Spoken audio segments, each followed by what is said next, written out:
Good evening, everybody. I'm Angenette Levy, and thank you so much for joining me and checking out my channel. If you would do me a big favor, I'd love it if you would hit that thumbs up button. Also hit the notifications, that bell, so you get a notification anytime I go live or anything new posts. And also, if you haven't already, I'd love it if you'd become a subscriber. That would be awesome, trying to grow the little channel here. And we've done a good job so far. So thank you so much. And give a big shout out to the mods who are here tonight. Melmac, Monty, and Mo are here. And we have a new member, Kim Hastings, just joined. Thank you so much, Kim. I really appreciate that. Also, let me know where you're watching from in the comments. I just love it. Love going back and seeing where everybody is from in the comments. We get people from overseas sometimes, and we actually get people from like as far away as Australia. A lot of people from Australia, which is really, really awesome. I will go through some of your questions. If you want to do a question, that's great. I will do that toward the end, probably. We do have some Australia viewers I can see tonight. Illinois, Nashville, Tampa. Wow, we've got a good cross section. Ireland, awesome. And Maryland, Marion, PA. And wow, everybody's telling me where they're watching from. I love that.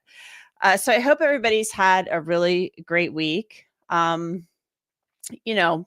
wanted to talk about a few cases on here tonight. I want to talk about the Bryan Kohberger case a little bit.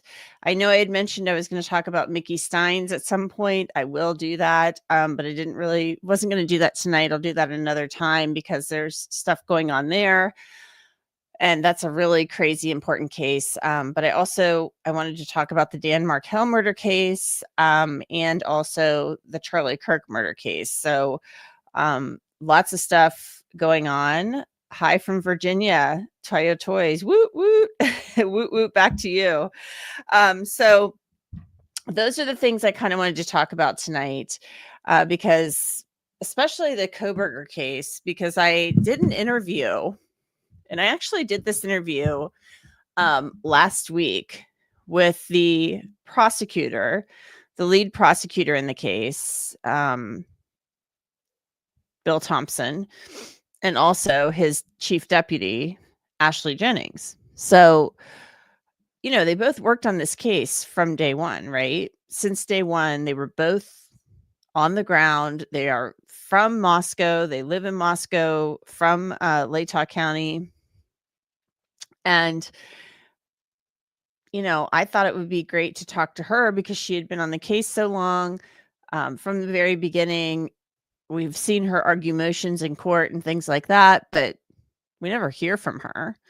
So I asked to talk with her and Bill Thompson and really try to drill down on a couple of things. I was a little disappointed because it sounded like there were some things they wouldn't talk about related to the Dateline leak because there's an investigation ongoing. I thought that was pretty interesting. They said that Dateline got some stuff wrong, which we knew that they got some things wrong. But they said that they made it sound like the stuff that was wrong could be relevant to the investigation being conducted by whatever special prosecutor was appointed by Judge Hippler. And even there's a new court document that says the same thing. There's a court document that says, and I can pull that up for you, basically that some documents should stay sealed because they're going to be doing this great unsealing of documents. And they're saying, oh, well, some of these documents, or at least I guess the judge said that some of the documents need to stay sealed because they're related to this investigation. So there were a lot of people saying, oh, it's going nowhere. They're dropping it. There's no investigation. They've moved on. There's an investigation underway trying to find out who leaked certain material to Dateline. You'll recall some of the information leaked was selfies. Those were selfies, and they were like really poor quality. It was like somebody took a picture of a picture or a picture of a thumbnail and shared it. Also, it was like there's like some weird information I remember now about there being kind of like rear end imprints of Bryan Kohberger on a chair, like that he sat down on a chair. That was something. I think that that's not true, that he sat down in a chair in Xana's room. So things like that.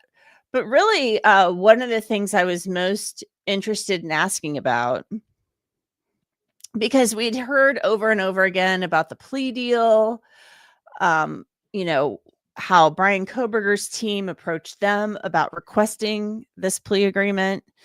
You know, hey, make us an offer. I wanted to drill down on when exactly that happened. We knew it was like the week before he pleaded guilty. But I think it was actually it might have been a little earlier than that, based on what they told me. And I also wanted to know, really, really wanted to know, not why they didn't get like this full allocution where somebody stands up in court and says all of the things that they did and they confess. Not that. I mean, I was, anytime I've asked about this, that is not what I've been asking about. You know, allocute, like stand up in court and do it. I've always wanted to know why they didn't say, okay, why aren't you we need you to sit down and answer some questions, or lead us to some evidence. You know, they had like, why didn't they ask to get something out of this plea agreement? Because in my opinion, Bryan Kohberger was the one who made out here. He's the one that got a deal here. So it's not like he had to give up anything. He gave up his right to appeal. He gave up a trial, but he didn't give them anything. And this isn't, this is like a quadruple homicide case. So he didn't give them anything. Like nothing. He gave them nothing. And he's getting 3 hots and a cot, courtesy of the state of Idaho, for the rest of his life. So that was really one of my big questions. Why didn't you just say, okay, Ann Taylor, why, like, you want a deal, but we're going to have to do a proffer. He's going to have to tell us where he put the knife or where he put the clothes, or lead us to those items. Even if you think he threw them in the water, sit him down and answer some questions about this. How did you get through the house? Because doing a proffer, I don't think that was going to jeopardize a guilty plea. I mean, that's a pretty common thing. I mean, that's, to me, what you should do. I'm not sure I buy that this knife is somewhere in the water. And let's say that it is. I mean, maybe it sank, or maybe he just buried it near water. I don't know. In the clothes that he wore. So I asked about that. And I was going to do this interview last week. I was going to post it last week on Crime Fix, my Law and Crime podcast. And I was going to post it there, or, share it there last week. And I wanted, I did it earlier in the week, came back from CrimeCon. And then I did the interview on Tuesday, I think. And then I wanted to kind of have some time to sit with it and work on it, whatever, post it later in the week. And then Charlie Kirk was assassinated. And so that kind of changed my plans. and I wanted to, I had to focus on that because that's a huge story. And we can talk about that more a little later. So, I don't know if you guys are going to be satisfied with what I was told, but I thought we should take a look at it. Remember, guys, coming in, let me know where you're watching from. Thanks so much for coming in, and hit the like and the subscribe button. Would love to have you as a subscriber. And we also have memberships. I dropped that link in the chat a little earlier. So let's take a look at a little bit of this interview that I did with Bill Thompson.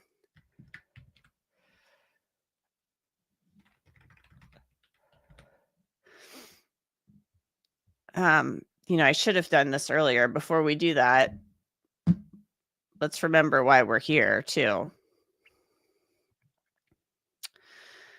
Oh, we have somebody from Austria in the house. So we are here because of these 4 young people. Maddie, Kaylee, Xana, and Ethan. So based on some of Bill Thompson's answers too, and he's talked about this previously, it's not like they're giving out their like exact theory either. But I think it's pretty safe to say one of the 2 young women, Maddie or Kaylee, I lean toward Maddie, was, the primary target. And I asked them about that as well. So let's take a look at a little bit of the interview I did with Bill Thompson. Obviously they've got their answers ready on what they want to say. But I asked about this because I think it's important, because this means no appeals and things like that. That doesn't mean, though, that Bryan Kohberger can't appeal. It doesn't mean that he can't go the federal route, even if they uncover something, God only knows what of this leak investigation, if whatever comes out of that, who knows? They could go to federal court and say his rights were violated. If this was indeed somebody on the state side. So let's take a look at what Bill Thompson told me. And I'll be interested to see your thoughts. And she says, I guess, make us an offer. Tell me how it unfolded, and were you surprised? Well, I think we certainly were not expecting that to happen. The defense all along had maintained that their client was factually innocent. And so Ashley and Josh Hurwitz and I were all on trial track. We'd been working for months preparing for trial, and we were on track to be ready to go as scheduled. You'll remember back in June, I think June 18th, we had hearings with Judge Hippler on the request from the defense for another continuance, and also a request for them to be able to offer alternative perpetrator theories, point the fingers at somebody else. And Judge made it really clear that wasn't going to happen. And it was the week after that when the defense approached us and inquired about the possibility of a plea. So we spoke among ourselves. We reached out to all the families and spoke with the families by Zoom, much as the same as we're talking here, or Teams, on Thursday and Friday of that week. As you would expect, there were a broad range of feelings from the families, and that's what we wanted. We wanted to ask them, what do you think about a possible plea offer? We've been asked about a possible plea offer, and we want your input. We took that and met with the attorney team over the course of the weekend and decided to respond to the defense and simply say that if the defendant wants to avoid trial, he only has one option, and that's to plead guilty as charged to all 5 felonies, waive appeal, so it's final and conclusive, and it won't go on for years, as capital cases are wont to do, and know that he was going to be spending the rest of his life in prison. And the following Monday morning, The defense reached out to us and the court and said the defendant was prepared to plead guilty. That's how it happened. What changed, Ashley? Do you know what changed possibly on their side? Because as Bill just said, they said for years he was factually innocent. That verbiage changed a little bit. I remember Ann Taylor saying at a hearing earlier this year, Your Honor, our client maintains his innocence. She was no longer using those exact terms anymore. What changed? You guys listened to the jail calls. Were his parents kind of saying to him like, hey, maybe you did this? I don't know. I'm not sure, and only they truly will know what was the deciding factor. But I guess on our side, to back up what Bill was saying, we were at a point in the case where we had gone through several motions to suppress, several pretrial motions. They had exhausted really all of their pre-trial avenues and came up short for the most part. So I do think that weighed heavily in their decision about whether or not they truly wanted to go to trial or not. Mm-hmm. Bill, I asked you this at the press conference. You said under the law, you can't be compelled to force him to allocute. But why not get a proffer from him? Hey, Ann, we'll let him plead, but we need to know where he put the knife and how he got through the house and everything like that. Answer a few questions. Why didn't you ask for a proffer? Well, we talked about that among the attorney team, and we made a decision that we wanted to make sure that the guilty plea itself was solid if he was going to plead guilty. Our experience, and Judge Hippler talked about this as well, is that frequently when defendants are being asked to explain, they start to minimize what occurred. They can't be trusted for the truthfulness of what they say. And we elected, in order to ensure a solid, sustainable guilty plea to all the counts, that we would not press for more than what the court was going to require as far as the defendant admitting to the truth of the charges. But a proffer, you could have then rejected it and said, okay, we're going to trial. If you thought he was minimizing and lying, if you thought he was being dishonest, and he could have led you to the murder weapon. I hear what you're saying, Angenette, and he could have. We don't know if he would have or not. I don't think it would have changed the ultimate outcome. And our interest really is if we were going to be able to lock down a guaranteed result for the families and for the public, that was the focus. Mm-hmm. And we also reflected back to early on. I don't know if you're aware of this, but early on, when the FBI first came on board with this case, they sent agents from their behavioral analysis unit, their profilers, to work with us. And they told us that based on what they were seeing about the nature of the crime scene, the crimes themselves, that even if we were to get the person who committed these crimes to try to explain why it happened, that it wouldn't make sense to normal people like us, and that they really can't be trusted to tell the truth because people like this live in their own different world, which is completely foreign to what we as normal people understand and can process. So that was a factor as well in our thoughts. This was probably one of the most bizarre cases I think that we've ever seen. And that sentiment was shared by experienced investigators who were working on the case from the very beginning. Yeah, it's horrific. I've been doing this a long time. I've covered some awful cases.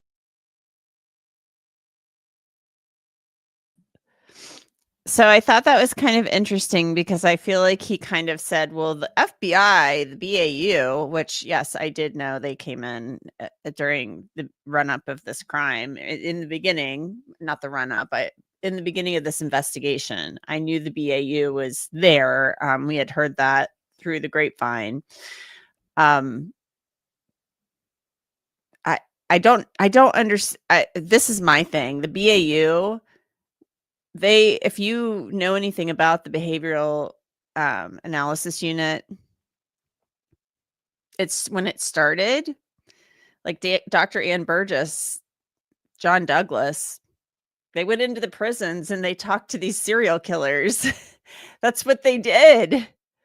So I have a hard time believing the BAU might have said, oh, these people are liars and they'll minimize, stuff like that. Well, yeah, a lot of killers are liars. I think Jake Wagner, remember Jake Wagner, everybody, from the Pike County Massacre?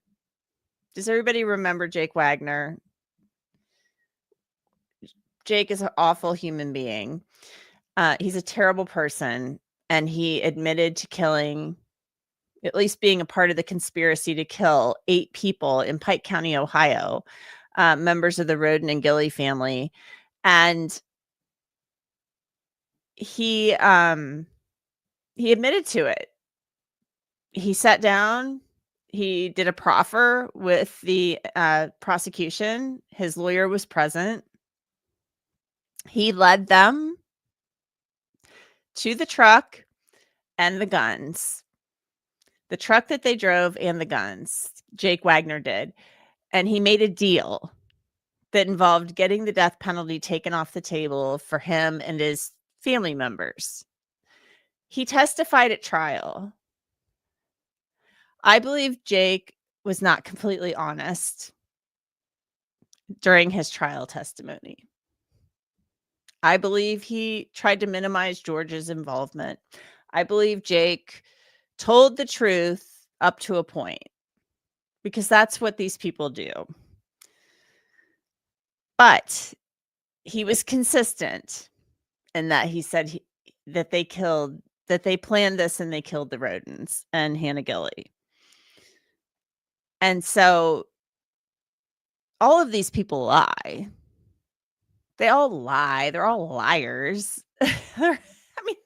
They're all dishonest. I mean, they always keep something to themselves.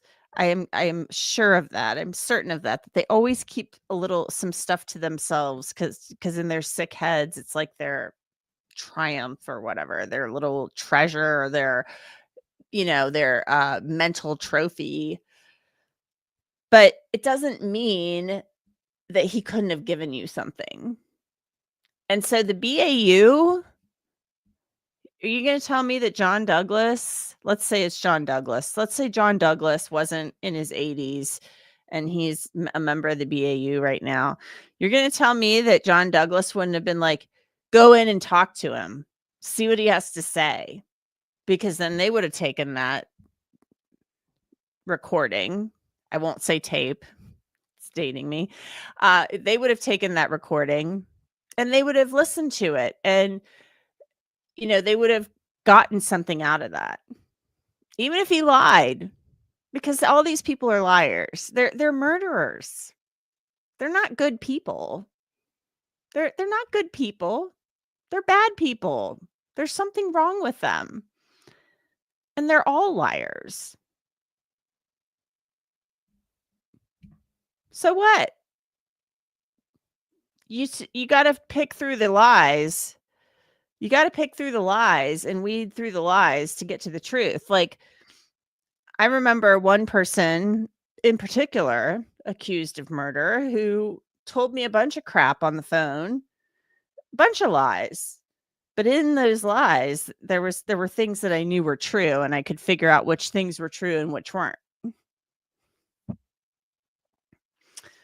So I guarantee you, they could have gotten one piece of corroborating evidence out of this. They could have gotten something out of this. Because that knife, maybe it is in the river. It seems like a really dumb thing to do, even though Bryan Kohberger did do a lot of dumb things in this crime. Driving your car to the crime scene, dumb. Dumb. But I just think that the knife and the clothing potentially, I don't know this for certain, but potentially could be buried somewhere. That's just my opinion. Just because he was by the water doesn't mean that he threw it in the water. So that was part of what we discussed. So I really, really think that it was a missed opportunity. Also, remember how we've talked about whether this was sexually motivated or not? I asked about that.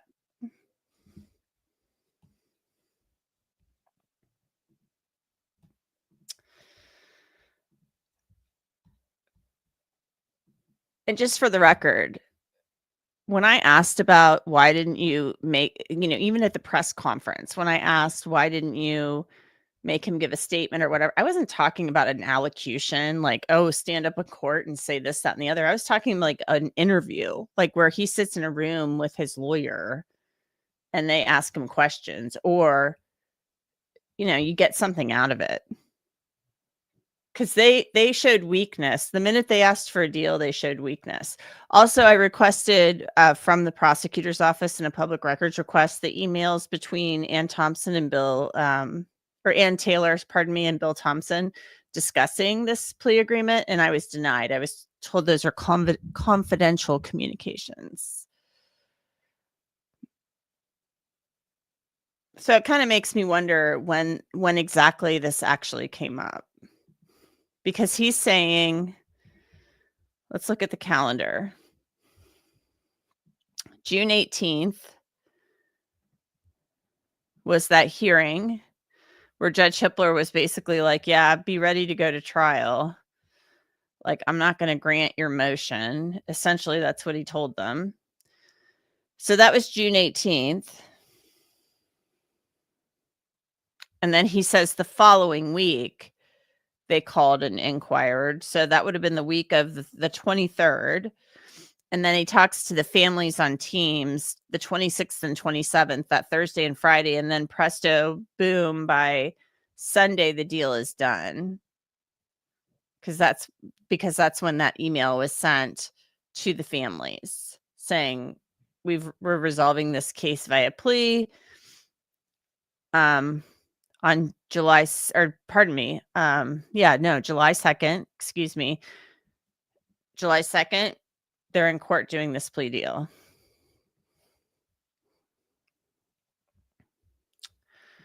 Just wanted to check my calendar to make sure I was right on that. So let's look at the sexually motivated part. I'll play a little bit more of this so you guys can see. I mean, I really enjoyed talking to them. Don't get me wrong. I really enjoyed talking to them quite a bit. And I would talk to them some more. But I had, because I do have more questions. I booked, the amount of time I booked with them, or requested the amount of time I requested with them. But I feel like they know what they want to say and not say. Cases, and they're all awful in their own right. But these were truly innocent victims. They didn't know this guy. And he goes across the country intent on committing murder. I mean, it's sick. Ashley, you guys live in Moscow. Your job is to prosecute cases. Take me back to November 13th of 2022 when you guys get the call that you have a quadruple homicide in a house off campus. Yeah, I received a call about an hour after the 911 call from the then chief of police, James Fry, and he informed me that there was a quadruple murder near campus, and was kind of informing me of that, letting me know that we would need to do a search warrant. I can go right back to that moment of getting that call.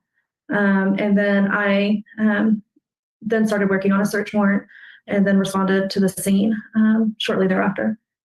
And you and Bill went through the house. It's my understanding there's like in the logs, it says you guys did a walkthrough. Yes. Tell me about that. I mean, I can't even imagine. I mean, this is like a crime. It wouldn't matter if it happened in a big city.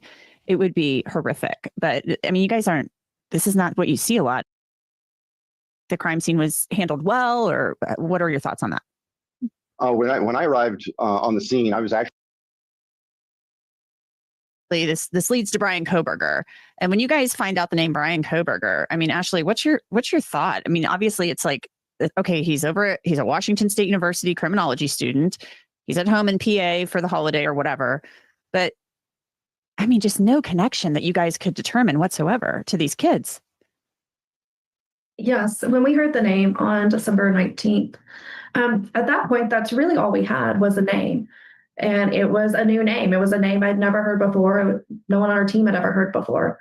But we knew that he was a Washington State University student. And we knew that he drove a white Hyundai Elantra.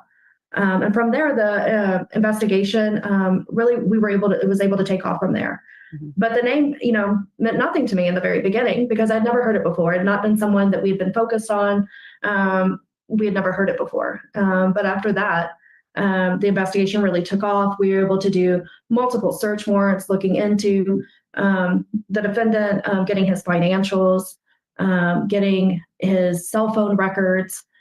So we did multiple search warrants, got a lot of information back, and that's really when the pieces started falling into place. Mm-hmm.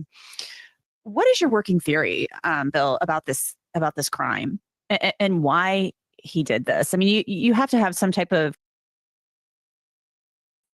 I thought this was a good question because, in my experience, juries like stories, and they like it when you can take the evidence and weave it together and tell a story.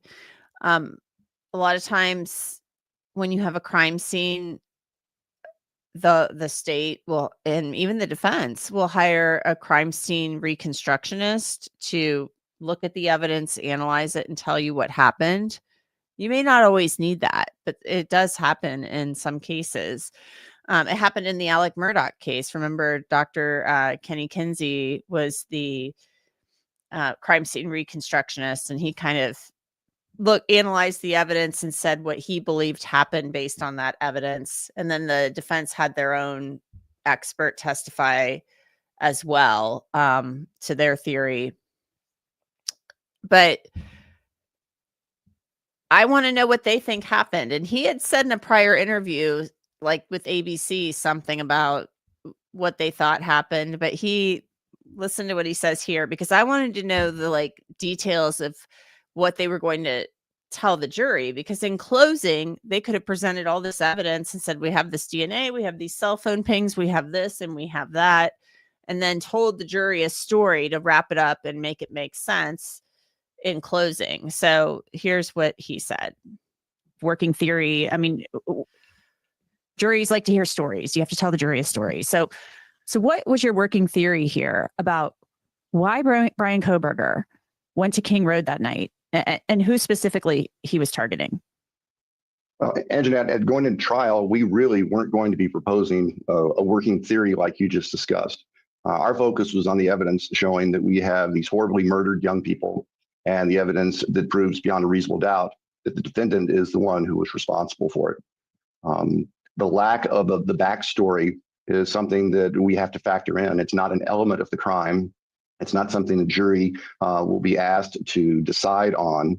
But human nature is such that if they get distracted by that, they could start creating questions in their own mind that had nothing to do with whether or not the defendant was guilty. So our approach at trial really was going to be much like what we did when we were in court on July 2nd, when the guilty plea entered, and the factual summary of our evidence, that was going to be the trial, and focus the jury on the elements under the law and what the proof was of those elements. So very clinical, circumstantial evidence. We have the DNA, we have the cell phone stuff, we have the white Elantra. Exactly. Yeah. Yep. I guess I just look at it as, I guess in my mind, when just looking at the case, I kind of think he probably went in there targeting one person.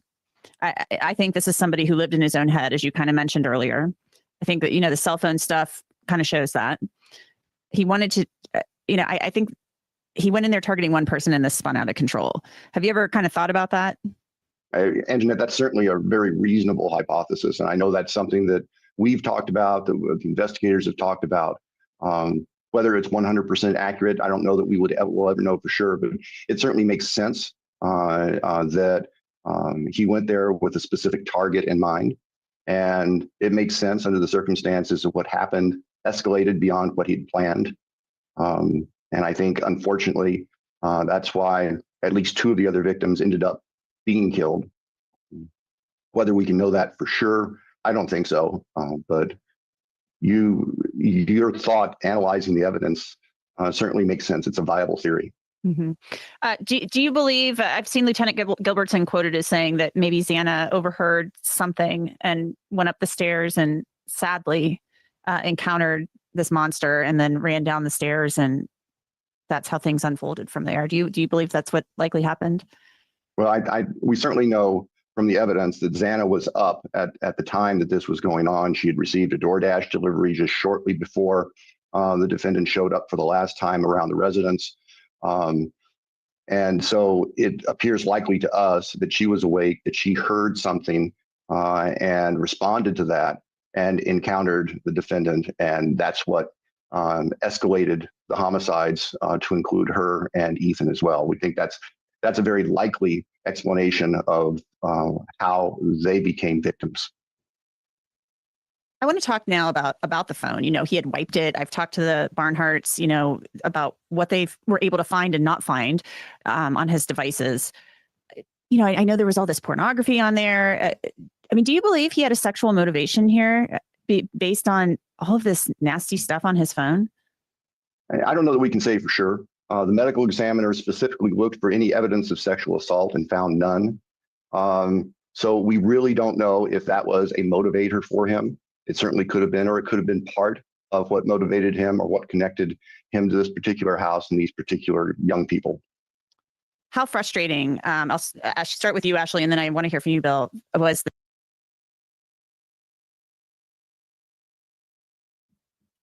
I personally think the porn and the nature of this crime, whether he intended a sexual assault or not, or just got some type of gratification out of it, I think this was sexually motivated, and I would think the BAU would say the same thing. I then asked about the Dateline leak and what they got wrong. And I see somebody talking about Ted Bundy. Yeah, Ted Bundy. I'm sorry, he was obsessed with Ted Bundy. Ted Bundy was his main serial killer idol. If you go by what was on his YouTube history of what he had watched. So I can pull that up for you here in a moment. But I asked about the Dateline leak because I want to know what they think about it. the Dateline special airing pre-trial, just weeks and weeks before jury selection, and kind of airing out a lot of things that you may have presented at trial. It was incredibly frustrating. It was a big distraction. We were in full trial mode preparing, and that was just another thing that kind of got added on for our office. It's unfortunate. We were disappointed. Yeah. Bill, do you think that leak came from your side, and when I say not the state side, I mean like law enforcement, what have you? We know there's an investigation underway, or at least we believe there is. We don't know for sure. The information that was contained in the Dateline show that was accurate, and there was some inaccurate information as well that they included. The accurate information was known not just to members of the state's investigation team, but also members of the defense team. We have, I think, a hard time wanting to accept that one or more of the state's investigators leaked this. But the bottom line is, if they did, then I want to know that. And I want to make sure that appropriate consequences come into place. And that person will never be a law enforcement officer again. Likewise, if it didn't originate from somebody on the state's side, I think we need to know that as well. And that person or those persons need to be held to account. What happened was outrageously reckless. And I think the words disappointed and frustrated probably understate quite how I felt at the time. I probably used some shorter, more direct words about how I felt and how I still feel about it. And we've committed ourselves to cooperate in every possible way that we can to assist in identifying who's responsible if that happens. I truly hope it does.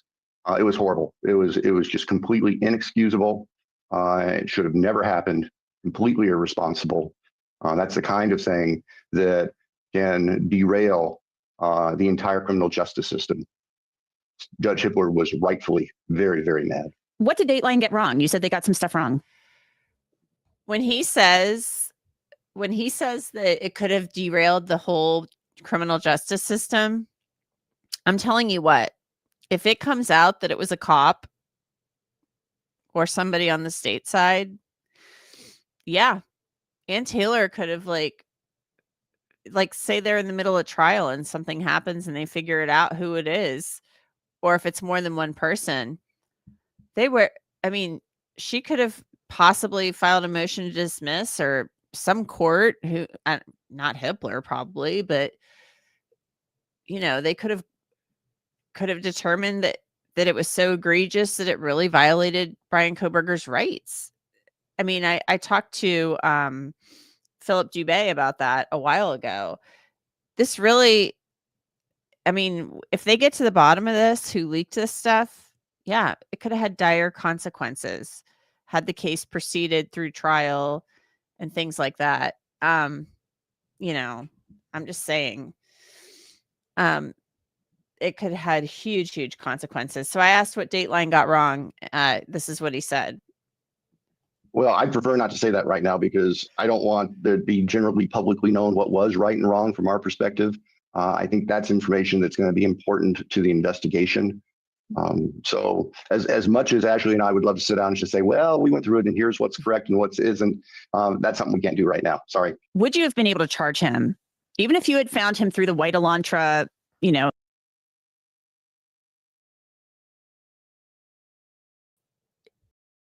Oh, sorry, guys. He said sorry. And then I actually snipped out the part. I snipped out the part where he followed up. I just sat there and he's like, it's probably the answer you were expecting. And I was like, yeah, I just said, I wanted him to spill the beans and tell me everything he believed was wrong. But he wasn't going to do that, unfortunately. I want to know everything. I want to know every little detail. And I know some people think that's obnoxious, but that's what I do. That's just how I do stuff. That's who I am. Sorry, guys. I'm trying to fix my camera layout. I don't really know what happened. So I think if we really wanted to, we could go back. We could go back through the Dateline episode and pick through it and write down every little nugget of what was wrong. And Lieutenant Gilbertson apparently mentioned some things to the Idaho Statesman. I still have a request out to talk to Lieutenant Gilbertson. Just hasn't happened yet. So I would really like to look at that. I mean, somebody gave them the goods because they had the selfies, just really bad quality photos of the selfies. They had the selfies. They had the cached YouTube stuff. And I'm not sure we have all of the YouTube stuff based on what Dateline reported. Somebody mentioned in the chat earlier his cached YouTube files. I have a screen grab of that I got when I got the selfies. But that doesn't mean we were given everything. They may be holding some stuff back because of this leak investigation. Maybe they're not giving us the stuff because there were some. I remember specifically Dateline showed an episode of Sidebar for Law and Crime that I hosted talking about this case. That was one of those cached files. That didn't show on what I was given. Also, Surviving the Survivor. There was an episode from their show, a couple of other shows too. Those didn't show on what I was provided. So I wonder if they are holding some stuff back because it's part of that leak investigation.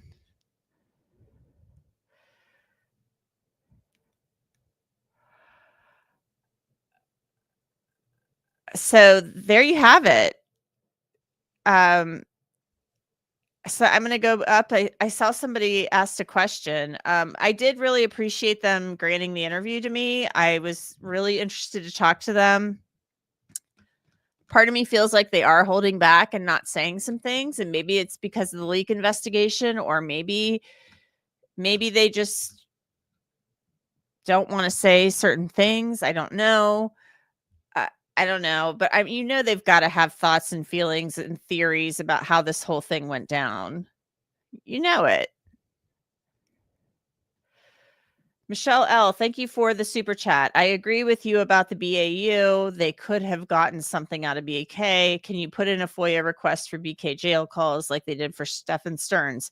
No. And even in Florida, the FOIA laws, the Freedom of Information Act laws, public records laws are different from state to state. Florida has very liberal, what they call sunshine laws. which I love. Once a case is in the process of being adjudicated and things like that, you can get discovery materials. You can request them directly from the prosecutor's office. And once it's been turned over to the defense, you can obtain that stuff. Some things you can't. Some things they don't hand over, but other things they do. Even in Florida, you can't get access to jail calls. I mean, unless they're part of the discovery that's been turned over. In Idaho, you're not going to get the jail calls. We can't get the video visits, the jail calls. I mean, those are private. If they were going to use them in the trial as evidence, maybe we could have gotten those. But even Lieutenant Gilbertson said at a press conference straight up, he literally said that there was nothing of evidentiary value on those jail calls. Like, he didn't discuss with his mom the case or the evidence.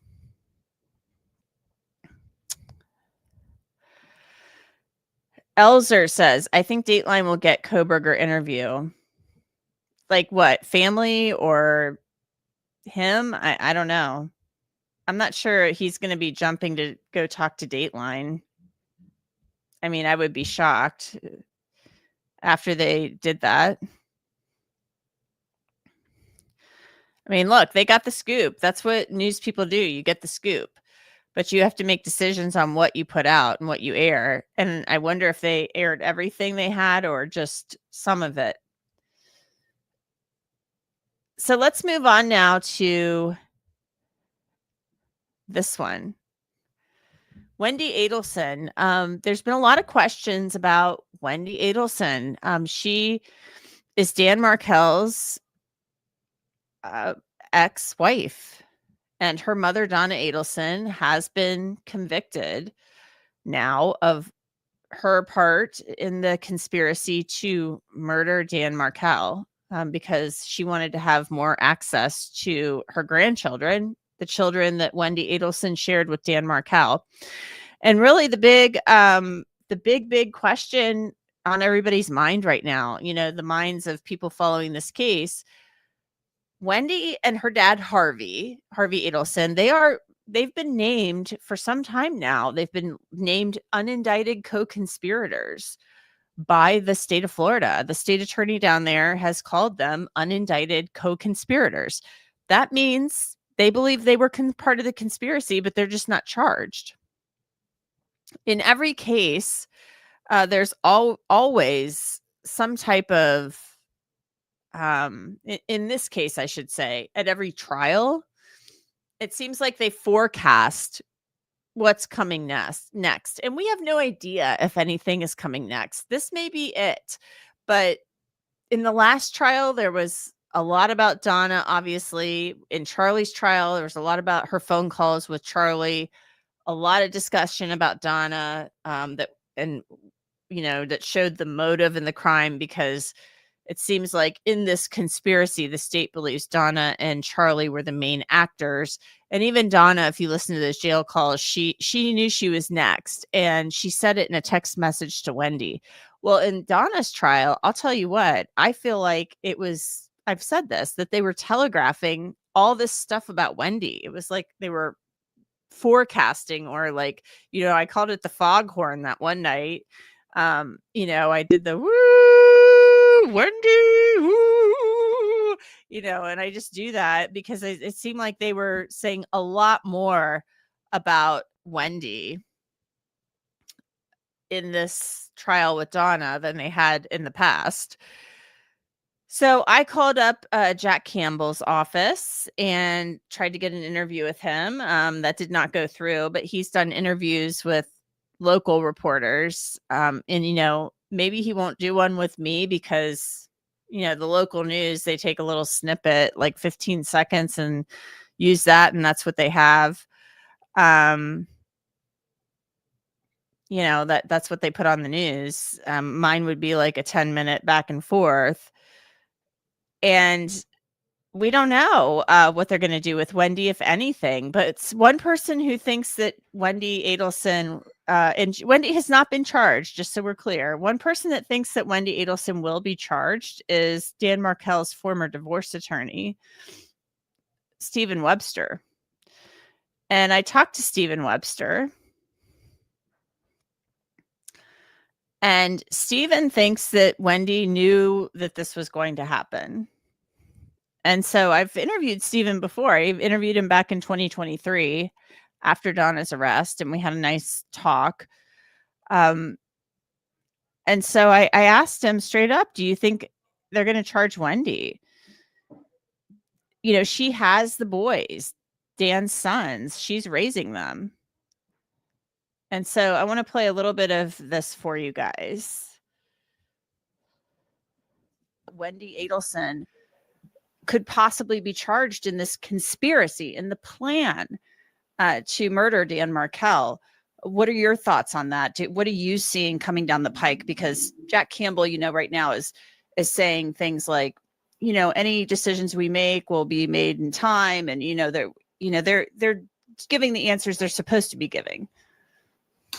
I believe that she will be indicted, and I agree with you. I didn't watch the trial. I was under subpoena. So I didn't have the ability to watch the trial as it was unfolding, but I've had a chance to go back and see some snippets. And there's no doubt in my mind that the state highlighted a lot of pieces of evidence that really were damning for Wendi. And I agree with you. I feel like that was by design. And I think there certainly is enough evidence to not only indict Wendi, but to convict her in less than 4 hours, just like these last two juries did. What specific evidence do you think? So Stephen Webster thinks even right now that they have enough to charge Wendi. He thinks right now they have enough to charge her and to get a conviction. So I asked him what he thinks they have that's so powerful. Because there's a lot of smoke. And she's been granted immunity in 3 trials now, limited immunity in 3 trials. She's already said she would not testify had she been under subpoena and been granted immunity. She wouldn't do it. So I asked Stephen what he thinks is the best evidence against Wendi. Is the strongest against Wendi Adelson, since you had a front row seat to all of this. I mean, you were there for the divorce, for everything. You know, the strongest evidence for me is the drive-by. There's people in Tallahassee will not conclude that that was just by happenstance. And even if it was by happenstance, what mother pulls up to the street where her children live with her ex-husband and sees crime scene tape, like blocking that road and the police all around the house of her children and her ex-husband, and just makes it a 3-point turn and goes on to the liquor store and doesn't bother to call anybody just to make sure. And, you know, in her testimony about, well, I thought a tree had maybe come down. There'd been thunderstorms the day before. Trees come down in Tallahassee all the time. Okay. I mean, we have big canopy oaks, and they don't come out with crime scene tape and rope off the streets. And our Florida Highway Patrolmen and our police officers, they actually have chainsaws in their tailgate or their trunks of their cars, many of them. And they literally will get out and just cut the tree if it needs to be and roll it out of the way, out of the road. So, you know, that there's no reasonable explanation for her driving up to the crime scene, seeing all that, and then driving away and not making any attempt to verify that her children were safe or even that Dan was safe. I mean, I know she hated Dan, but still, I mean, if something happened to Dan, wouldn't she want to go get with her children and make sure they were okay and shield them from how they learned that something bad happened to Dan? So none of that to me is always going to be the strongest. And that is to me, it's a direct piece of evidence, because she needed confirmation that Dan was killed and she couldn't wait. Tell me about the significance of the day that Dan was murdered. in the custody case. So he's saying the drive-by is the strongest evidence. I don't know if it is or not. I mean, and he didn't get to watch the trial, he said, but there was a text message at the end of Donna's trial, or I'm sorry, at the end of Charlie's trial, where there had been a verdict, and Donna said, your lawyer protected you for years.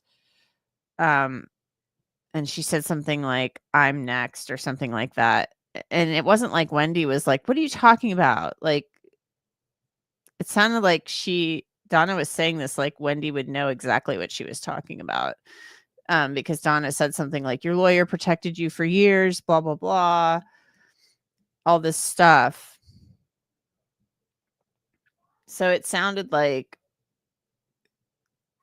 if Charlie's innocent, why would you say that? So that's kind of how I felt about it. This is Stephen Webster talking about the significance of the day that Dan was murdered.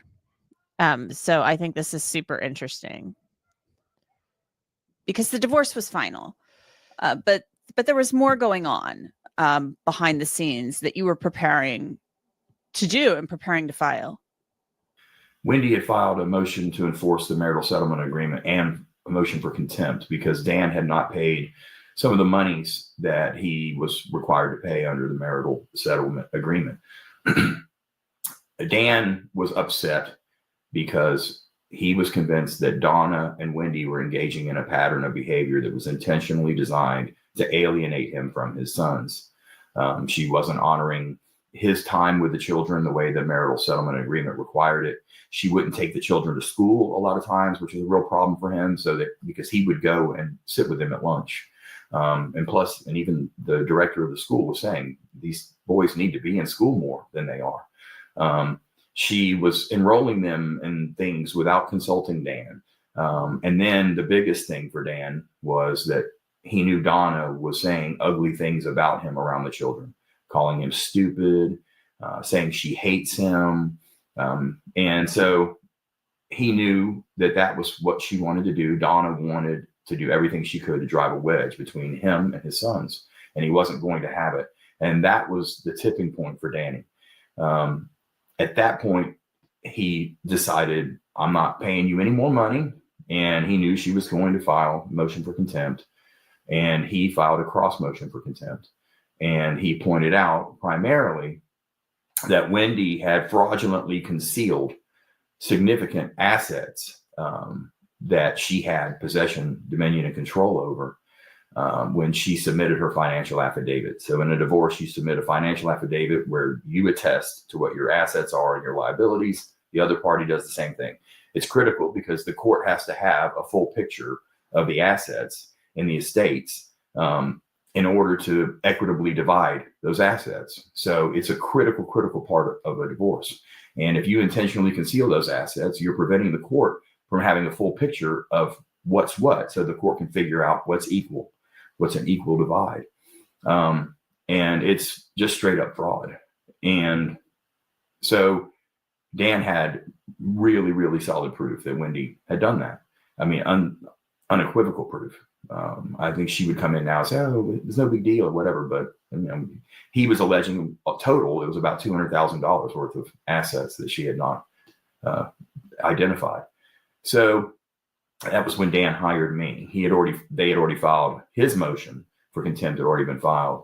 And he hired me to try to help navigate that and litigate those two motions for contempt. And so what I had told Dan was, I think the best thing we can do is file what's called request for admissions.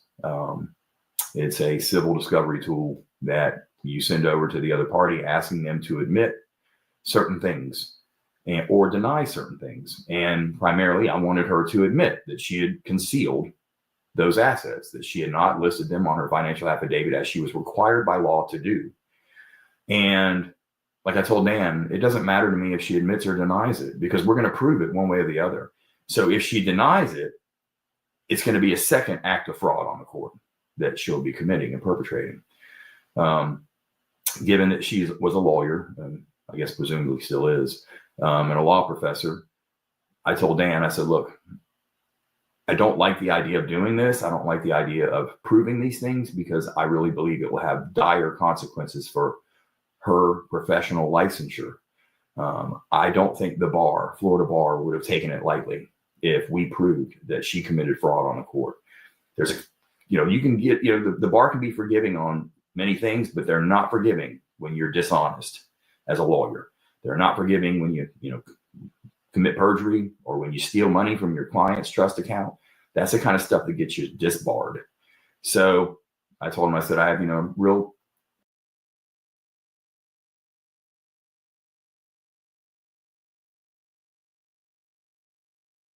So they were planning to file this thing against Wendi, basically saying that she was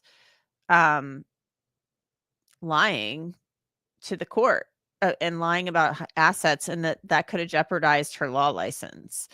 That's what he is saying they were preparing to do on the day that Dan was murdered. Kind of reservations about doing it. If we have to do it, the truth is the truth. So if we have to go to court, I'm going to go in with the truth. But I said, I feel like I owe it to you, your children primarily, to at least try to speak to her attorney to see if we can't find some resolution for these disagreements, short of full on hardcore litigation that might ultimately cause her to lose her license. So it's the only time in my career I ever did it. People have criticized me, and maybe justly so. But I went over and had a meeting with her attorney on June 24th. And, I just kind of told him, I said, look, I feel like this litigation is going to be consequential. And I really believe for your client, more so than mine. I'm not in here like just boasting or saber rattling. I legitimately think that if I'm forced to defend these allegations and advance Dan's allegations, that it could cost your client her law license. And I said, my client's got the proof that she engaged in some really bad faith conduct. And he was just kind of dismissive. And so I was leaving, and I said, thank you, appreciate your time. And I was on the way out the door, and he called my name. He said, Stephen. And it was the first time I felt like he was being serious. And he said, I know what you're trying to do, and I appreciate it. And I said, well, I feel like we owe it to our clients and the children, to at least try. I said, but if I haven't heard, from you, I'm going to file something on July 18th that I genuinely believe is going to be monumental. And once I do it, there's going to be no going back. And so that was it. I told him that was the day I was going to file it. And Danny and I were working on it the day before the request for admissions. And we were supposed to finalize them that morning. I spoke to him that morning on the phone, but I couldn't. At that moment, I was like. So he's saying they were going to file this document that could be very dangerous for Wendi, or very consequential, were his words. But, if proven true, she could be in a lot of trouble with the Bar Association. I had a bunch of distractions going on. And so I just told him, I'll call you back once things have settled down in a couple of hours. And that was when I called him. It was about probably 30 minutes after he had been shot is when I called him to finalize those requests for admissions. Have Jack and Georgia been in touch with you at all, or at least Georgia, about testifying in front of a grand jury or anything to that? So there you have it on that point, on that front. The day that Dan Markel was killed, they were preparing to file this paperwork, and then he was murdered. And it would have been bad news, he says, for Wendi. So, Eric, thank you so much for the super chat. An interview with Rob would be amazing. Do you think he'll ever give you one, or give one? Maybe not to me, but maybe somebody else. I don't know. Maybe. I mean, I'm sure that was very difficult for him to testify at the trial. I'm sure. I mean, he has basically no family left on his. I mean, the people who raised him and he grew up with, he doesn't talk to them. Last time he talked to his mom was that he said during the trial, was that one phone call back in 2014 or 15. or it was when I think Sigfredo Garcia and Luis Rivera, the Latin Kings hitmen that were hired, were arrested. That was the last time he's talked to them. So he has like no family left. It's really sad. And so I'm sure testifying was very difficult, but I don't know, maybe he'll pop up in a documentary somewhere. I can try to get an interview with him. It'd be great. I would love it if he would talk to me, but I don't know if he will. And plus, we don't know if he's been told or asked not to talk because of any future litigation that the prosecutors in Tallahassee might be planning. If you're just joining, please do me a favor and give me a thumbs up, hit that like button, hit the notifications for the bell, and subscribe. It'd be great if you guys would subscribe. Charlie Kirk, I'm going to wrap up on the Charlie Kirk case. It seems like some people, and let me know what you think in the comments. I feel like a lot of people, because of Charlie Kirk's political stances, I feel like there are people who are really have passionate, strong feelings about this on both, like whether they're Republican or Democrat. I would hope that we can all agree, no matter where you sit on the political spectrum, that assassinating somebody is bad and not, it's horrific what happened to Charlie Kirk. I still can't believe that it happened. And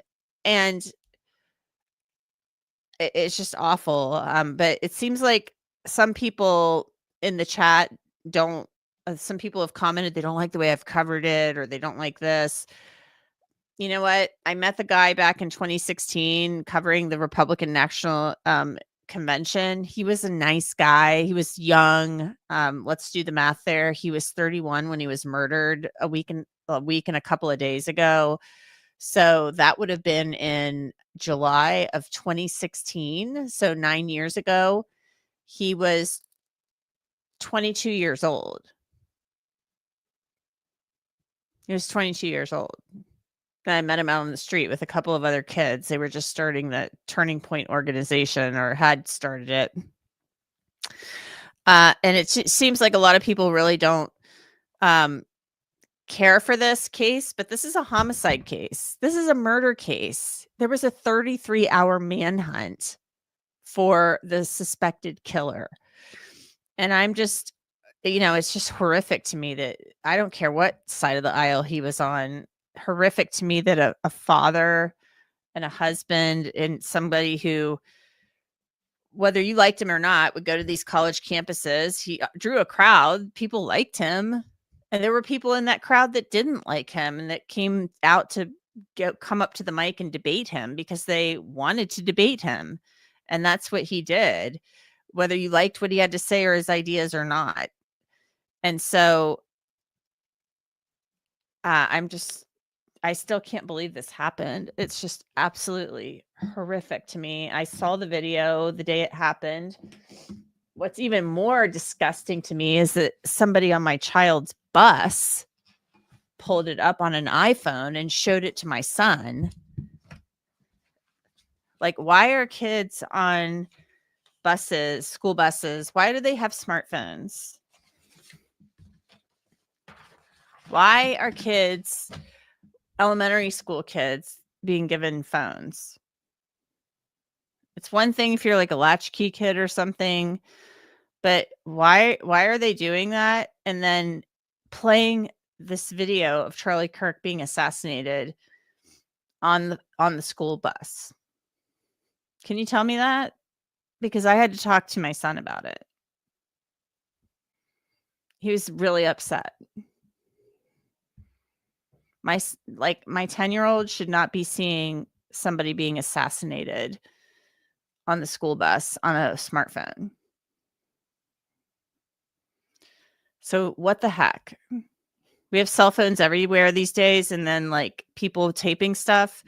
But the fact that come on, really?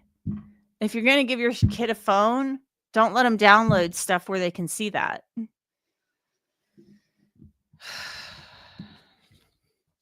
Just really ticks me off. I just couldn't believe it. like, I try to protect my son. I want him to be a kid. Like, we have the news on. He knows it happened. He knows that Charlie Kirk was murdered, but we would never let him look at the video of it or show it to him. I don't think I think kids need to be aware of what's going on in the news, but there are some things in the news the kids don't need to see. So I don't know. But I want to talk about the text messages just before we wrap this up.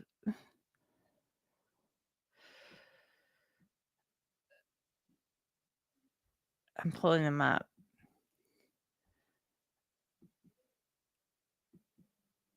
Did you guys see the whole thing about, for some reason it's not posting, guys. Got it right here, pulled up on my screen share thingy. Well, I guess it's not going to show. This whole thing about the text messages with the roommate. Wow. Like, I still can't get over the confession text messages with the boyfriend / roommate / partner. You know, the fact that Tyler Robinson apparently texted his roommate, the biological male who's transitioning from male to female, and told him to look under, drop what you're doing and look under my keyboard. And they found the note. The roommate found this note that said, I had the opportunity to take out Charlie Kirk and I'm going to take it. The whole thing's still so weird. Police apparently found a photograph of the note, according to the information filed by the prosecutors. And this following text message took place, this exchange. After reading the note, the roommate responded, "What?" with a bunch of question marks. "You're joking, right?" And Tyler said, I am still okay, my love, but I'm stuck in Orem for a little while longer. Yet shouldn't be long until I can come home, but I got to grab my rifle still. To be honest, I had hoped to keep this secret till I died of old age. I am sorry to involve you. Well, then why did you involve him? Because you couldn't get back to your rifle and you want to text him that you're out of town? Like, this is so weird. And it's so weird to me, you know, that they were texting about this. I know that young people, a lot of them just text. They don't pick up the phone and call. But like, if your boyfriend was like telling you this, wouldn't you at some point pick up the phone? And I guess maybe you just text if that's what you do. But it's just like shocking to me that you didn't pick up the phone and you're like, what the hell are you saying?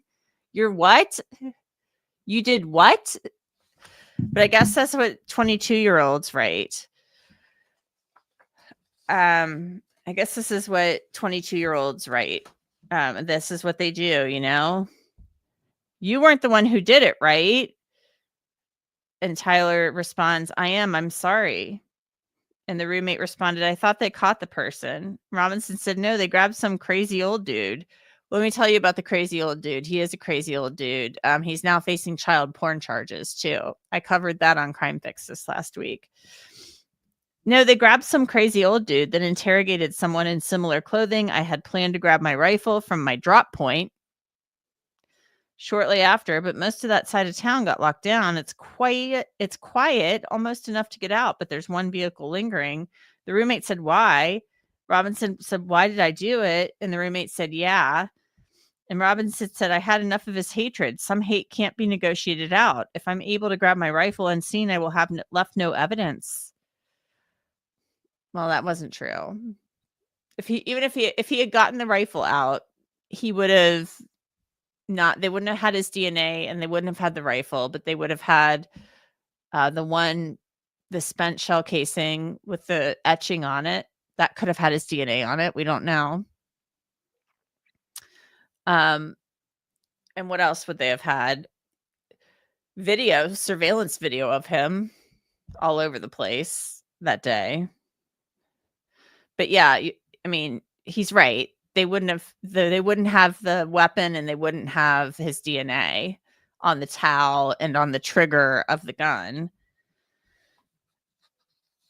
How long have you been planning this? You know, and there are these ellipses on the documents that shows you it's probably some kind of separate, maybe text or other texts were in between. And so they're jumping ahead. How long you've been planning this? A bit over a week, I believe. I can get close to it, but there's a squad car parked right by it. I think they already swept that spot, but I don't want to chance it. And then he says, later on with the ellipses, I'm wishing I had circled back and grabbed it as soon as I got to my vehicle. I'm worried what my old man would do if I didn't bring back Grandpa's rifle, because apparently he had gotten this as a gift. I thought, even though it is Grandpa's rifle, I wonder if Grandpa had given it to him.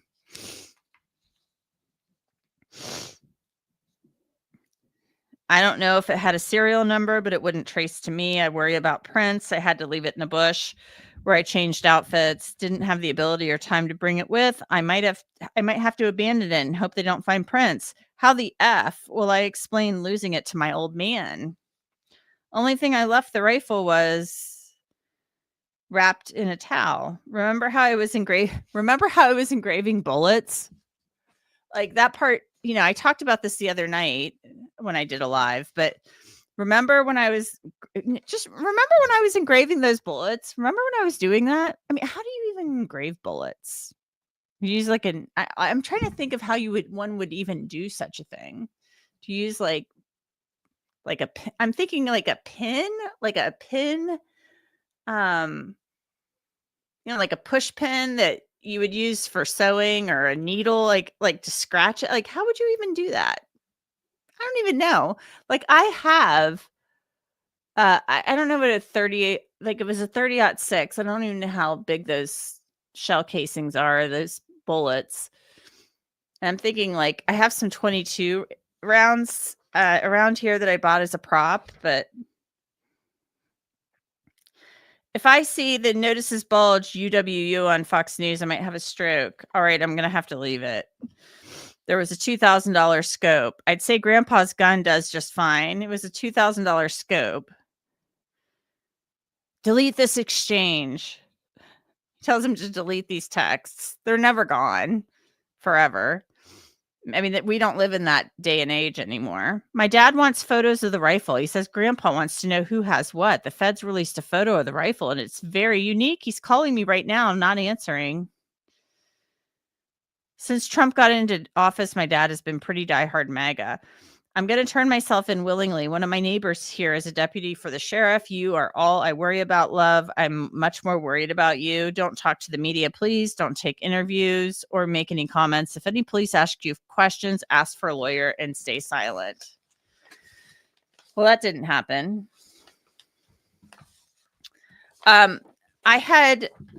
Someone had sent me a link to his Steam account, and I'm going to show this to you guys.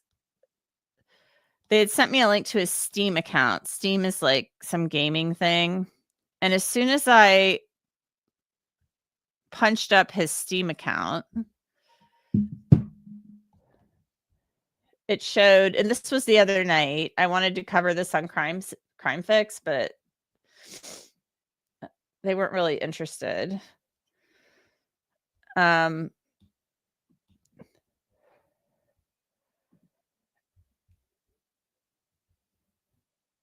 Let me pull this up and show it to you guys. The minute I pulled up his Steam account, and I have the screen grabs.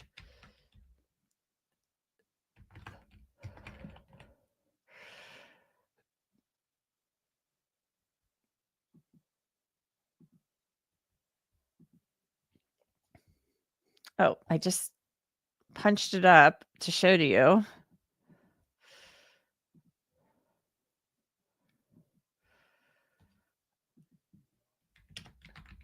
I just sent it over from AirDrop. I'm a big, no, it wasn't. Okay, here we go. So this is from his Steam account. I downloaded this the other night, or took a screen grab or whatever. If you know what I mean, he apparently played this popped up he plays this furry shades of gay uncommon sticker. Riley definitely knows what I mean. I don't know what that means. He's got tags on it. And this furry shades of gray is apparently some type of video game. Some type of like gay video game. And, you know, furries are people who are apparently attracted to cartoonish looking cats. I still don't quite understand it. And people dress up like this. But here's the game. Oh, I have to log into Steam to show it to you, but it's on Steam. So this kid was a big gamer. Here's this game, Furry Shades of Gay. So I wonder if he dressed up like a furry too. But this is the game. It's some type of video game. It's all about, I guess, furry and gay stuff. Which, you know, it's called on Steam. They call it a game about love, queer relationships, hot gay sex, and slapstick humor. It's like $7 if you want to play it. So that popped up on his Steam account the minute I logged in and started viewing his Steam profile. He's been a member on Steam for 10 years. So he's 22 years old right now. He's been a member on Steam since 2014. So he was 12 years old when he was on Steam playing video games.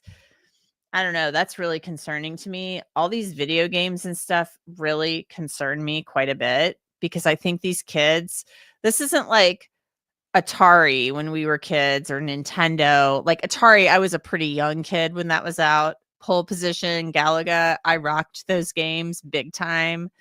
And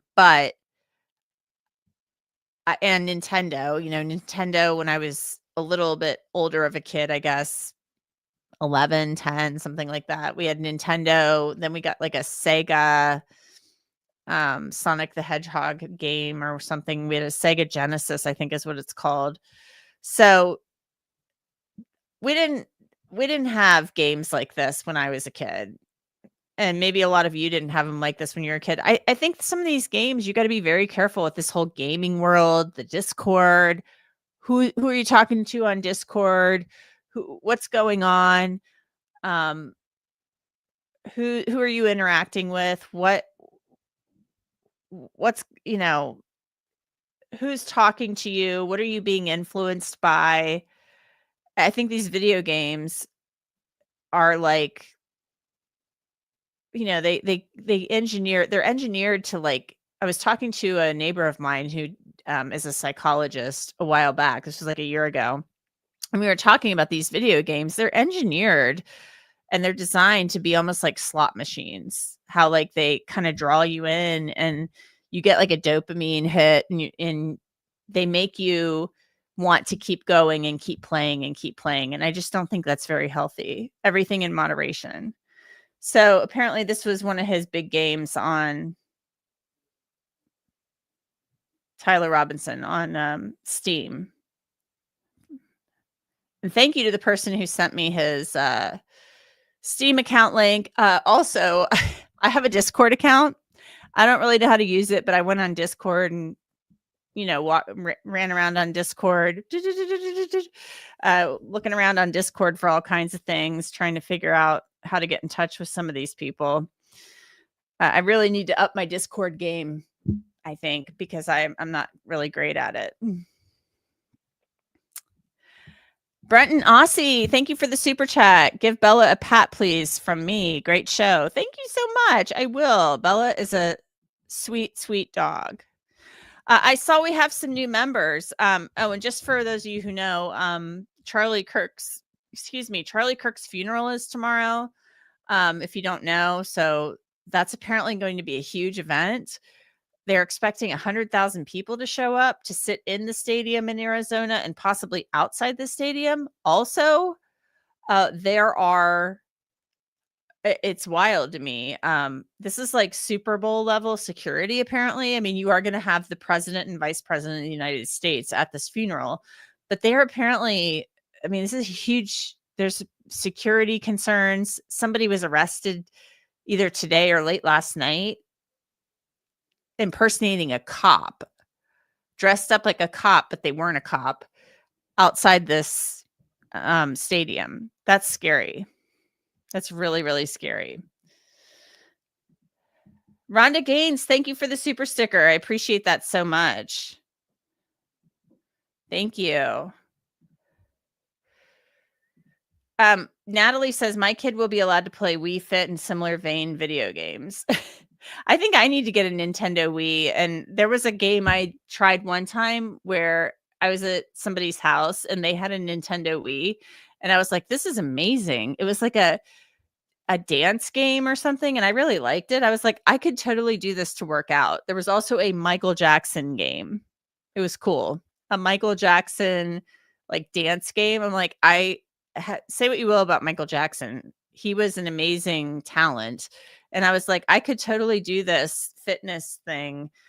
That would be a good use of video games.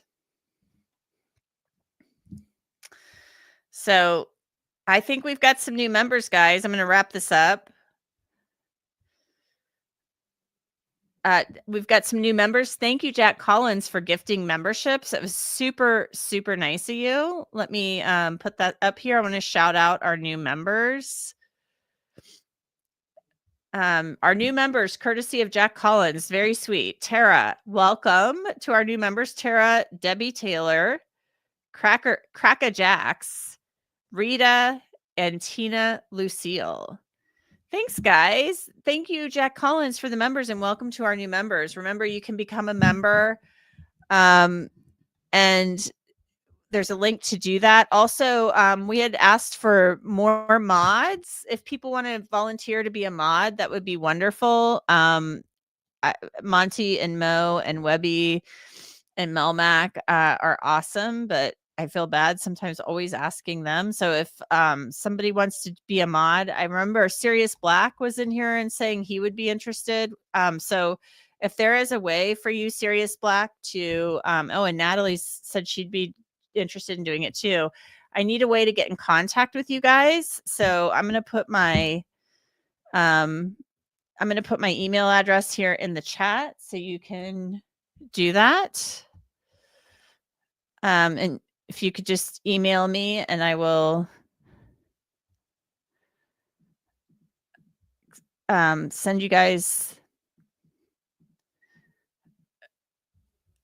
or give me a way to email you. But this is my email address.